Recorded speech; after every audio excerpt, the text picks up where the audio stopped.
नर्मदा माईचं आचमन केलं तर 300 वर्षाचं पाप नाहीसं होतं, आणि नर्मदा माईमध्ये स्नान केलं तर 1000 वर्षाचं पाप नाहीसं होतं. एवढी नर्मदा माई ही नर्मदा. ओम नर्मदाय नमः.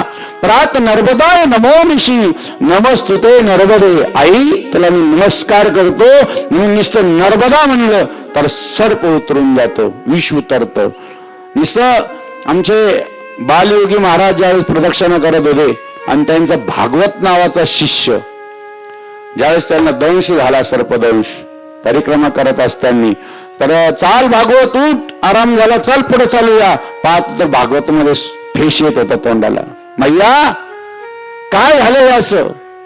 मैयाच्या किनारे गेले, तुझं महत्व किती आहे, महती किती आहे, आणि आमच्या सारख्यावर परिक्रमा करत असताना असं वेळ यावं, मी सुद्धा प्राण देईल, परंतु असं होऊ देऊ नकोस. आम्हाला काही नाही, पण तुझी महती आहे, तुझ्या महतीसाठी तू लाडू देते, कोणाला कोणाला काय लागत ते खायला देतेस, आणि आज मात्र या लेकरावर वेळ.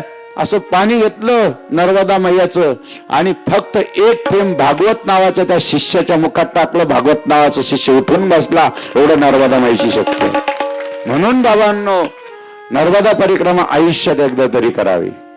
पायी खूप, आज जसं आपण ब्रह्मगिरीची भावे ज्याला प्रदक्षिणा जरी घडे हो, तै काया कष्टे जवळ चरणी रुतती खडे.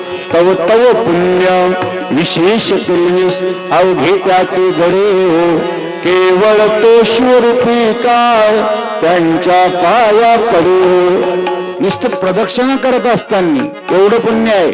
भगवान शंकर होय, तसं नर्मदा का सब कंकर शंकर आहे.